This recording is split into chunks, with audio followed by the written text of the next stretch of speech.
అంతేకాదు ఇక్కడ మనకు సెక్యూరిటీ రూమ్తో పాటు ఈ విధంగా మంచి పెద్ద ఆర్చ్ అనేది ప్రొవైడ్ చేస్తున్నాము.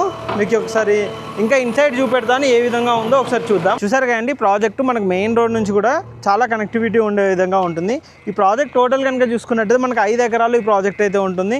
టోటల్ కాంపౌండ్ వాల్ అండి, మొత్తం మన ప్రాజెక్ట్ చుట్టూ కంప్లీట్గా కాంపౌండ్ వాల్ కూడా కంప్లీట్ అయిపోయింది అనమాట. అంతేకాదండి, ఇక్కడ కనుక చూసుకున్నట్టయితే మనకు కర్బింగ్ స్టోన్ వర్క్స్ కూడా కంప్లీట్ అయిపోయింది. ఇప్పుడు ప్రజెంట్ ఎవెన్యూ ప్లాంటేషన్ వర్క్ జరుగుతుంది. మనం అండర్ గ్రౌండ్ డ్రైనేజ్తో పాటు కంప్లీట్గా మనకు ఇక్కడ నల్లా కూడా ఇస్తున్నాం అనమాట. ఏ ప్లాట్కి ఆ ప్లాటు సపరేట్గా నల్లా ఉండే విధంగా మనకి ఇస్తున్నాము. ఈ ప్రాజెక్ట్ మెయిన్గా చెప్పాలంటే హౌజెస్ ఇక్కడ చూస్తున్నారు కదండి, కంప్లీట్గా హౌజెసే ఉంటాయి. హౌజెస్కి ఆనుకొని ఉండే విధంగా ఉన్న ఓపెన్ ప్లాట్ ప్రాజెక్ట్ అండి.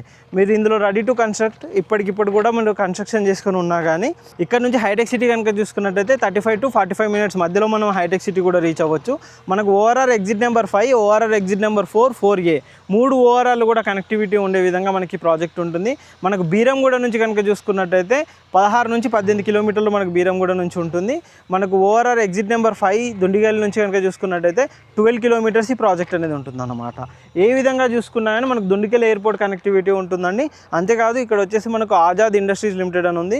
అది కూడా ఆల్మోస్ట్ మనకు 3000+ ఎంప్లాయీస్ తోటి మనకి ప్రాజెక్ట్ అయితే వస్తుంది అనమాట. దానికి నియర్ బై ఉండే విధంగా ఉంటుంది. ఈ ఏరియాలో కనుక చూసుకున్నట్టయితే ఫ్యూచర్ డెవలప్మెంట్ పరంగా